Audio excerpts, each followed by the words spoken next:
In my real job, my day-to-day job outside the woodyard, I am on a team that what we do is we design, develop applications to meet specific needs for our business partners.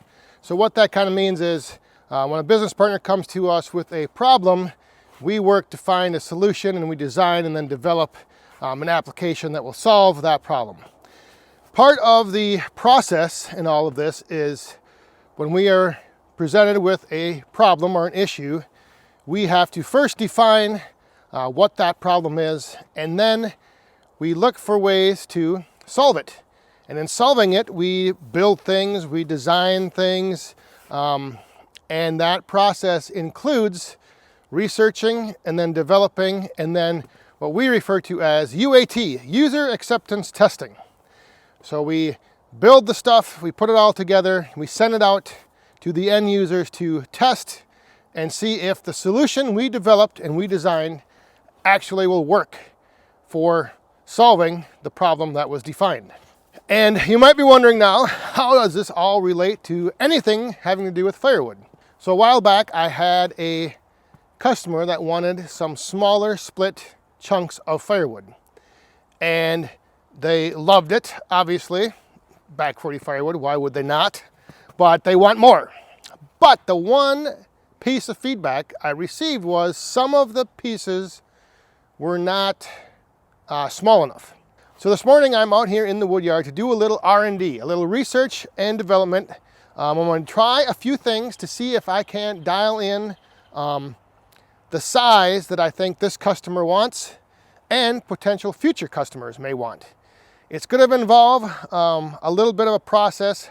I think, I can think this through, but for me, until I actually come out and run this through, I'm going to be using the Yappa, run this through the Yappa. Until I do that, I don't really know for sure if this is going to work. So here's a situation where I am going to be putting in some time, and I may or may not get the desired outcome that I am looking for. What I'm thinking about doing today is going to involve touching the wood a second time, bringing it back through the Yappa, but I think it might give me the desired, like I said, the desired outcome that I want. Now I know many of you will be saying that this is just a lot of putzing around and messing around and it's only firewood. Like, don't overcomplicate it, just cut it, split it, sell it. But I think there's a growing trend in the firewood marketplace with some of these smaller wood burning stoves and some of these outdoor recreational fire pits and tabletop fire pits. I think there's a growing trend of the standard 16-inch piece of firewood changing. And I think there's going to be opportunity to adapt and maybe change the traditional way of thinking of firewood. I know a lot of people will say, it's just, I cut my wood to 16 inches, I split it, whatever size I split it, and that's what the customer gets. But in my situation, when I'm dealing with like specialty cuts and custom cut firewood, I think you have to look at what the customer wants, not what you want. So what I did before is I ran some smaller diameter logs through the 8-way, which produced okay size chunks, but I need them a little bit smaller. And I've got some larger logs. So my thought is I am going to first send this through and split it with the 4-way, and then take those individual quarter pieces that come out of the 4-way, take those and send them through the 8-way.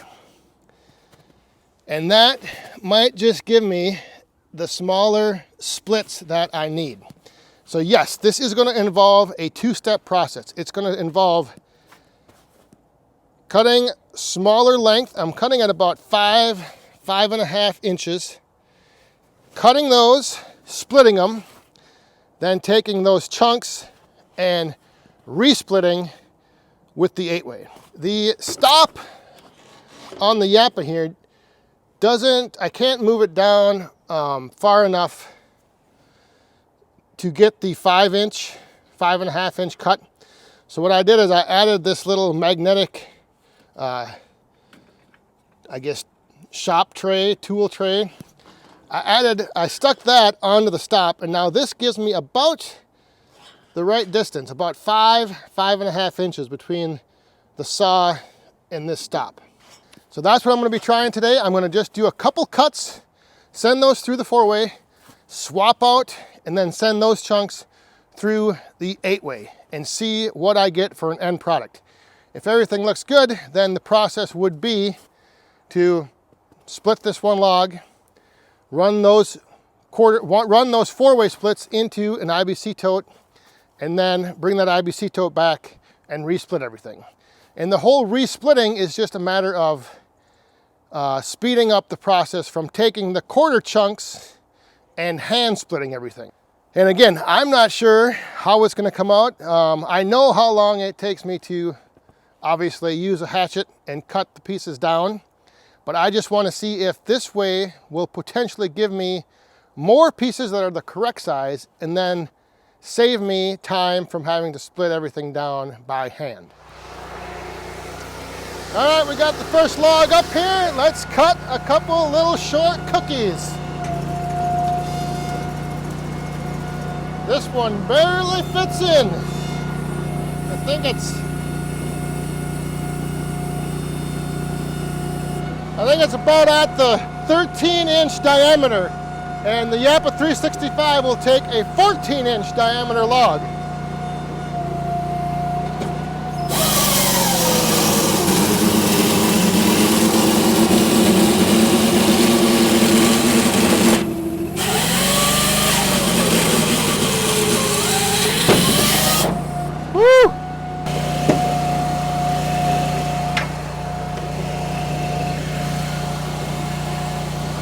So I want to get this centered up good. A little more.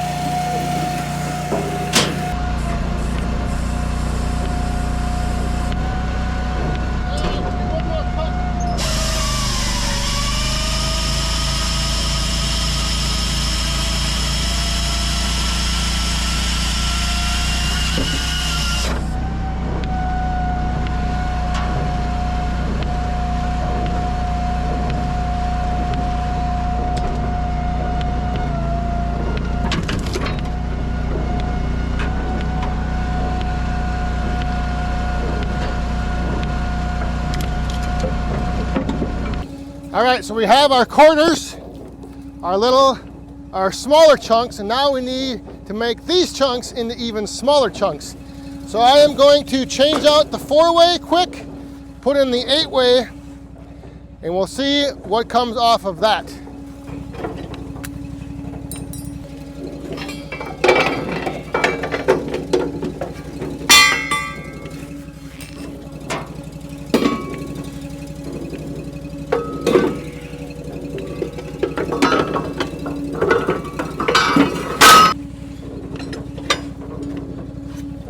All right, the 8-way is in, so I'm just going to take a few of these chunks.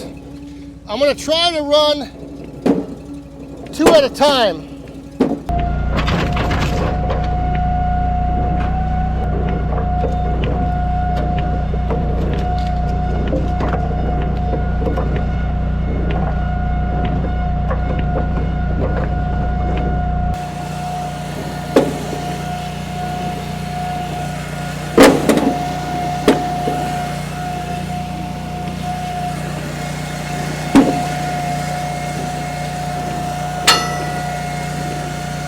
We'll try 3 at a time.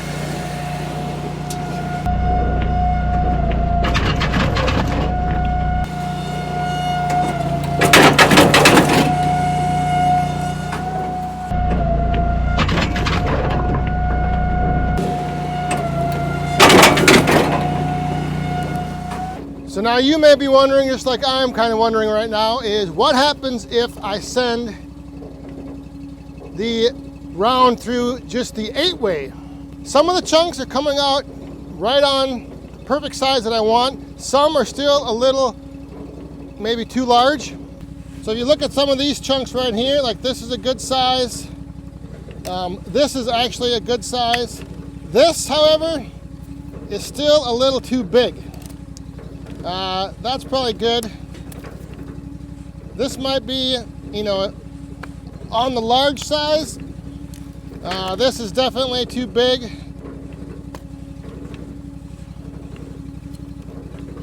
This right here is actually perfect. This is perfect.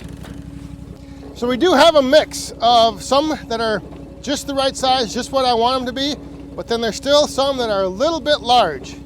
So I'm not sure if I'm going to be able to get this dialed in to where I get everything going through a wedge to come out the perfect size. Some pieces may still need 1 or 2 hits manually with a hatchet. But let's try the 8-way now and see what that does.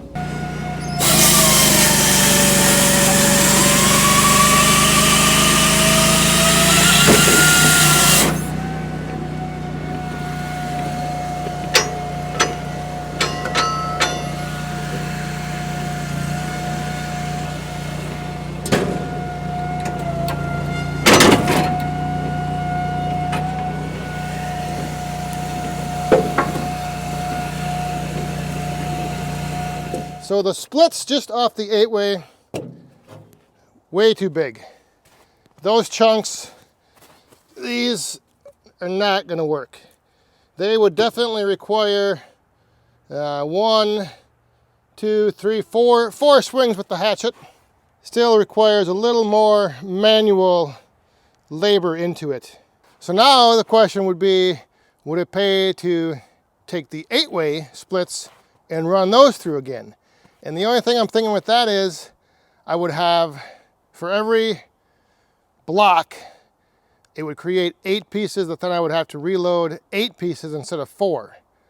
So now I just need to take what I did here this morning and kind of just now think it through, figure it out to see which is going to be the better option. It might just be to run everything through the 8-way, and then the rehandling would be when I manually split it with a little hatchet. The other process would be to use the 4-way first and then resplit those quarter chunks with the 8-way. Some of those pieces would still require manual splitting with a hatchet, but not as many. So I just need to figure out now which will be a more efficient process, I guess. So I'm going to take these pieces, the bigger pieces, go and split those down with a little hatchet, see how long that takes, and then, you know, kind of come to a conclusion. So let me know down in the comments what you think. Do you think it would be better to just use the 8-way and then manually split the pieces down to size, or do the double run? Run it through with the 4-way, bring those pieces back, run it through with the 8-way. I'm not quite sure, but this is why I like to come out here and experiment in the woodyard to find out. Thanks for watching. See you guys next time. Stay safe, have fun, and be cool.